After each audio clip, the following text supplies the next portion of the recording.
లబూబూ doll వినడానికి ఈ పేరు కాస్త వింతగా ఉంది కదా. ఇప్పుడు ఈ డాల్ చాలా ఫేమస్ అయింది. ఈ డాల్కి చాలా క్రేజ్ కూడా పెరిగింది.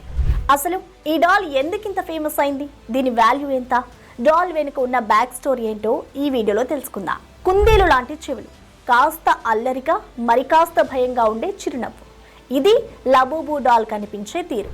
అయితే ఇది ఎందుకు ఫేమస్ అయింది అంటే 2015లో వచ్చిన ది మాన్స్టర్ అనే బుక్ సిరీస్ నుంచి ఈ డాల్ పుట్టుకొచ్చింది. ఇది ఒక సెన్సేషన్ క్రియేట్ చేసిందని చెప్పాలి. దీనితో ఒక్కసారిగా జనాలు ఈ బొమ్మపై పడడంతో ఓ కంపెనీ ఓవర్ నైట్లోనే $1.6 బిలియన్ పెరిగేలా చేసింది. అంటే మన ఇండియన్ కరెన్సీలో చూసుకుంటే అటు ఇటుగా దాదాపు 13,300 కోట్లు. అందుకే దీనికి ప్రెసెంట్ ఇంత డిమాండ్ ఉంది. అసలు ఈ డాల్ని మేకింగ్ చేసింది ఎవరు అంటే చైనాకి చెందిన pop mart international group. But design చేసింది మాత్రం హాంకాంగ్కి చెందిన కాసింగ్ లంగ్ అనే డిజైనర్.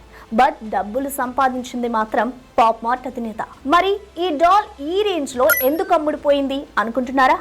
దీనికి పాప్ మార్ట్ ఒక మార్కెటింగ్ టెక్నిక్ని మిక్స్ చేసింది. అదే బ్లైండ్ బాక్స్. అంటే కస్టమర్ సీల్ చేసిన ప్యాకేజ్ పర్చేస్ చేయాలి, అందులో ఏముంటుందో తెలియదు. ఈ సస్పెన్స్ కొందరికి ఇంట్రెస్ట్ని క్రియేట్ చేసింది. సో ఇలా డిఫరెంట్ డిజైన్స్తో ఉన్న లబూబూ డాల్స్ కోసం జనాలు ఎగబట్టారు. ఈ డాల్ క్రేజ్ ఎలా ఉందంటే ప్రస్తుతం యూకేలోని జనాలు వీటి కోసం కుస్తీలు కూడా పట్టారు. దీంతో యూకేలోని చాలా చోట్ల వీటి సేల్స్ని ఆపేశారు. అసలు ఈ క్రేజ్ పెరగడానికి కొందరు సెలబ్రిటీస్ కూడా కారణమని చెప్పాలి. ఎందుకంటే వాళ్ళు తమ కాస్ట్లీ హ్యాండ్ బ్యాగ్స్కి ఈ డాల్ని తగిలించుకుని తిరిగారు.